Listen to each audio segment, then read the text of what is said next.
ನಮ್ಮಮ್ಮ ಮದುವೆ ಇದೆ ಅಂತ ಹೋಯಿತು. ನಾನು ನಮ್ಮಪ್ಪ ನಾಮಕರಣ ಇದೆ ಅಂತ ಹೊರಟು ಅಲ್ಲೇ ಹೋಗಿ ತಿಂಡಿ ತಿಂದು. ಯಾಕೆ ನಂಗೆ ಹಚ್ಚಲ್ಲ? ನೀವು ಅಮ್ಮ ಹಚ್ಚುತ್ತಾ?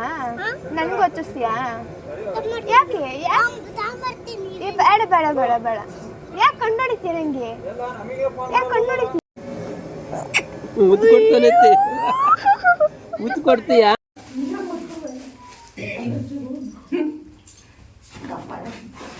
ನಮ್ಮಮ್ಮ ಮದುವೆಯಿಂದ ವಾಪಸ್ ನಾಮಕರಣಕ್ಕೆ ಹಂಗೆ ಬಂತು, ಕರ್ಕೊಂಡೋಗಿ ಬಾ ಅಂತು. ಸೊ ನಮ್ಮಮ್ಮ ನನಗೆ ರೇಗಿಸ್ಕೊಂಡು ನಿಂತ್ಕೊಂಡಿದ್ದೆ, ಏನು ಅಂತ ನೋಡಿ ನೀವೇ. ಹೋಗು, ಬರುತ್ತಲ್ಲ, ನಾನು ಹಿಂಗೆ ಹೋಗ್ತೀನಿ ಅತ್ತ. ಯಾಕೆ ಬತ್ತೀಯ? ಹಂಗಾರೆ ಬತ್ತೀಯ ನನ್ನ ಜೊತೆಯ?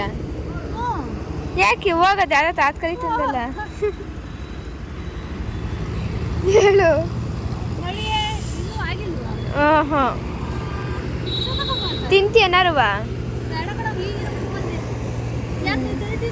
ತಿಂದೆ. ಹೌದು, ವ್ಯಾಪಾರ ಮಾಡ್ತೀನಿ.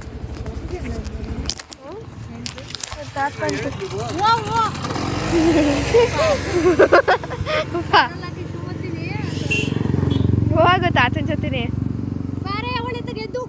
ಬತ್ತೀಯಾ? ದೇವಸ್ಥಾನದ ಹತ್ರ ಬಾ. ದೇವಸ್ಥಾನದ ಹತ್ರ ಬತ್ತೀಯಾ? ದೇವಸ್ಥಾನದ ಹತ್ರ ಬತ್ತೀಯಾ? ನಮ್ಮಮ್ಮ ನನಗೆ ರೇಗಿಸ್ಕೊಂಡು ಕರ್ಕೊಂಡೋದೆ. ಈ ಮೇಡಮರು ಯಾವ ಗ್ಯಾಪಲ್ಲಿ ವೀಡಿಯೋ ಮಾಡಿ ಕಳಿಸಿದ್ರು ನನಗೆ ಗೊತ್ತಿಲ್ಲ. ತೊಟ್ಲು ಪೂಜೆ ಎಲ್ಲ ಮುಗಿಸ್ಕೊಂಡು ಊಟ ಮಾಡಿರಲಿಲ್ಲ. ಸೊ ಊಟ ಮಾಡೋಕ್ಕೆ ಹೋದ್ವು. ಊಟ ಮಾಡಿಕೊಂಡು ಮನೆ ಕಡೆ ನಾನು ಅಪ್ಪ ಅಮ್ಮ ಎಲ್ಲ ಜೊತೆಲೇ ಹೋದ್ವು. ಯೂಟ್ಯೂಬಲ್ಲಿ ಫುಲ್ ವೀಡಿಯೋನ ಶೇರ್ ಮಾಡಿರ್ತೀನಿ ನೋಡಿ.